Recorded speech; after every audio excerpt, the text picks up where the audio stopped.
নমস্কার, মডার্ন স্পোর্টসের আরেকটি ভিডিও নিয়ে চলেন আপনাদের সামনে। আমি সুকন্যা। কলকাতা ফুটবল লিগে জস টেলিগ্রাফের কাছে 4-0 গোলে জয় ছিনিল লাল হলুদ বাহিনী। তবে অপরদিকে কলকাতা ফুটবল লিগে ইউনাইটেড স্পোর্টসের বিরুদ্ধে 2-0 গোলে প্রথম হার Diamond Harbour FC. Kolkata football লিগে সব খবর জেনে নিতে আমরা চোখ রাখবো ফুটবলের লড়াই।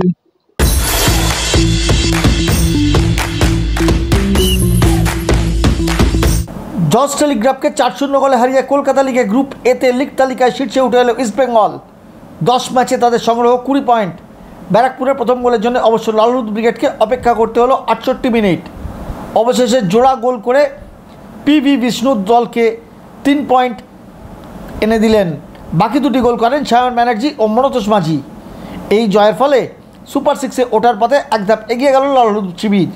ম্যাচ শেষে কী বললেন বিনুর ডেপুটি অর্চিষ্মান বিশ্বাস ও ম্যাচের নায়ক পিভি বিষ্ণু?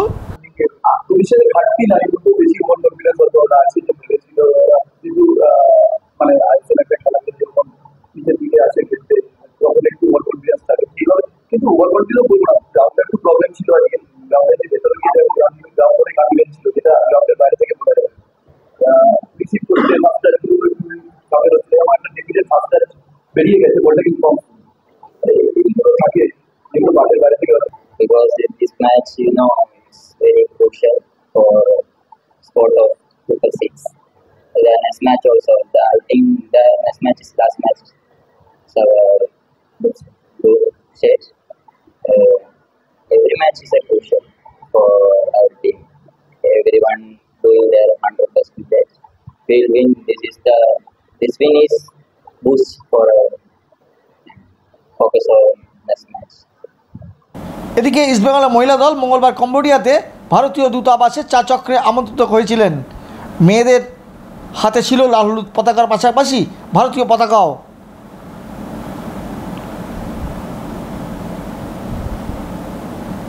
ব্যুরো রিপোর্ট, ময়দান স্পোর্টস।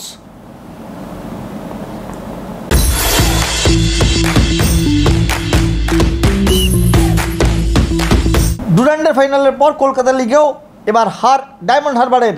মঙ্গলবার বিধাননগর মিউনিসিপ্যাল গ্রাউন্ডে ইউনাইটেড স্পোর্টস ক্লাবের কাছে 2-0 গোলে হারল ডায়মন্ড হারবার। ডায়মন্ডের রিজার্ভ দলের ডিফেন্স নিয়েও চিনতে পারল। আর ইউনাইটেড স্পোর্টস মঙ্গলবার ম্যাচ জিতে লিগ তালিকায় 2 নম্বরে উঠে এলো। ইউনাইটেড কলকাতা পিয়ারলেসের কাছে এদিন হেরে গেলেও গ্রুপ বি থেকে শীর্ষস্থানে রয়েছে তারাই। দ্বিতীয় স্থানে লালকমল ভৌমিকের ইউনাইটেড স্পোর্টস ক্লাব। ম্যাচ জেতায় এদিন ফুটবলারদের আবদার মেটাতে বিরিয়ানি খাওয়ালেন লাল। আমরা আগেও করেছি, এটাতে একটা আমাদের রিলেশনশিপ বিল্ড আপ হয়। এটা আমি যেমন ডিমান্ড করি আমাকে 3 পয়েন্ট লাগবে, ওরাও ডিমান্ড করে এনেছে।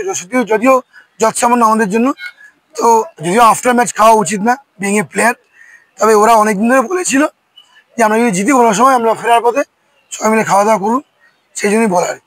না, আমি অনেকগুলো অকেশনে আমরা ইউনাইটেড স্পোর্টস সম্ভবত কোনোদিন হারাতে পারিনি।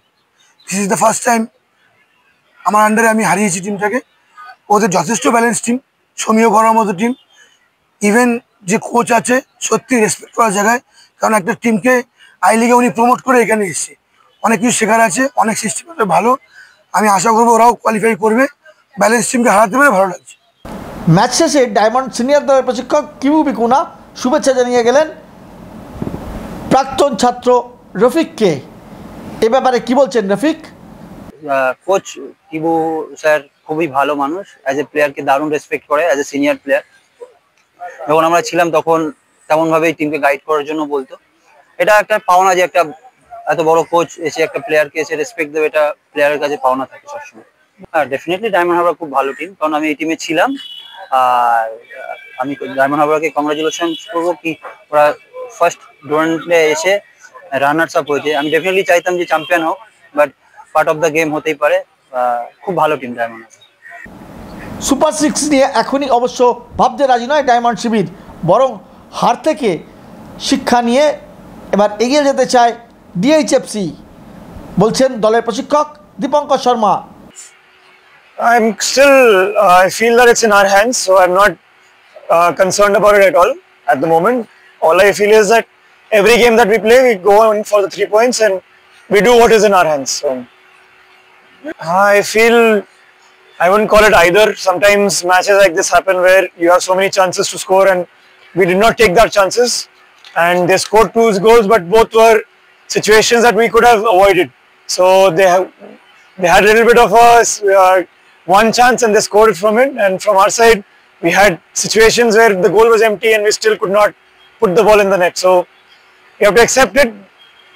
It's not obviously we are not happy that we ended up with a loss, but we need to learn our lessons and ensure that we improve our things, that we do better next time. ডায়মন্ডের বিরুদ্ধে প্রথম জয় পাওয়ায় তাই বাড়তি উচ্ছ্বাস ধরা পড়ল United শিবিরে, যদিও সতর্ক হয়েই এগিয়ে যেতে চান লাল কমল ভবিক রফিকরা। ব্যুরো রিপোর্ট, ময়দান স্পোর্টস।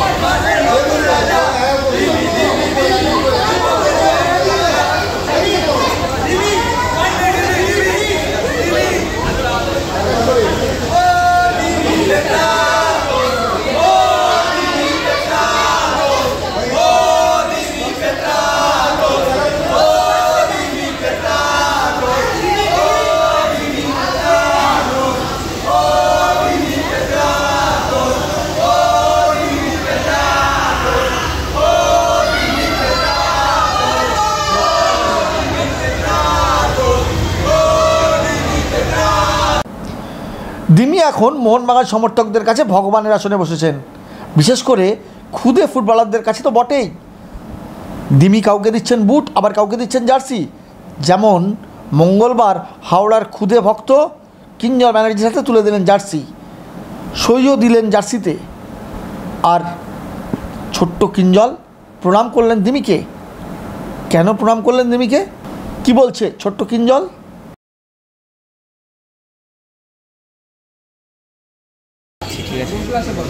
আমি তুলে নিয়ে চলে যাচ্ছি এইখানে। জিমিকে প্রণাম করলে কেন? হ্যাঁ, ভগবান। এদিকে জাতীয় দলে মোহনবাগান ফুটবলার না ছাড়া নিয়ে শুরু হয়েছে কাজিয়া। যেমন দলের রক্ষণে মেহতাব যোগ দেওয়ায় লড়াই শুরু হয়েছে রক্ষণের মধ্যে। তবে বাগান সভাপতি দেবাশিস দত্ত কী বলছেন ফুটবলার না ছাড়া প্রসঙ্গে? অল ইন্ডিয়া ফুটবল ফেডারেশন একটা প্রেস কনফারেন্স করেছে, যেখানে খালিদ জামিল প্রেজেন্ট ছিল, এবং তারা কি এইটা নিয়ে একটাও বক্তব্য রেখেছে? কেন রাখেনি প্রশ্ন হচ্ছে। এটা নিয়ে যারা কথা বলছে, 3 ধরনের লোক কথা বলছে। একটা হচ্ছে যারা ফুটবলের আইন সম্বন্ধে যাদের কোনো জ্ঞান নেই। 2 নম্বর লোক হচ্ছে যারা সমালোচনা করার জন্য সমালোচনা করে।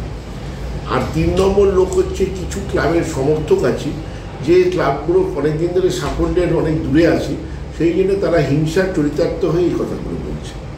কারণ আপনাদেরকে বলি, এই যে টুর্নামেন্টটা ইন্ডিয়া খেলতে যাচ্ছে, ওটা একটা ইনভিটেশনাল টুর্নামেন্ট। ওখানে কোনো ফিফা র্যাঙ্কিংয়ের কোনো নম্বর হবে না।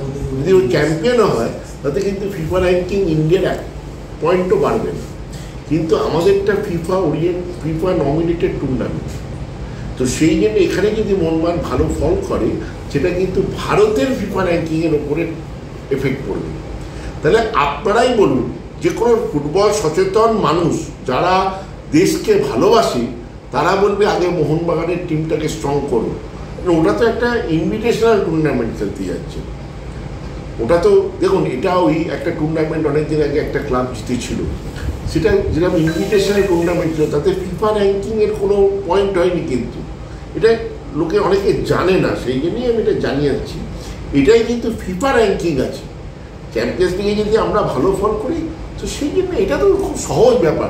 সেখানে তো আর প্লেয়ার যেটা ফিফা র্যাঙ্কিং কোনো এফেক্ট করবে না সেখানে পাঠাবো, না যেখানে এফেক্ট করবে তাতে রাখবো। দুটোই তো দেশকে প্রতিনিধিত্ব করছে। ওটাও দেশকে প্রতিনিধিত্ব করছে ভারতবর্ষ জাতীয় টিম, এটাও দেশকে প্রতিনিধিত্ব করছে ক্লাব স্তরে। কিন্তু এটার ফলটার উপরে ফিফা র্যাঙ্কিং ডিপেন্ড করছে। বুধবার নৈহাটিতে কাস্টমসের বিরুদ্ধে মাঠে নামছে ডেগির প্রশিক্ষণাধীন রিজার্ভ দলটি। ব্যুরো রিপোর্ট, ময়দান স্পোর্টস।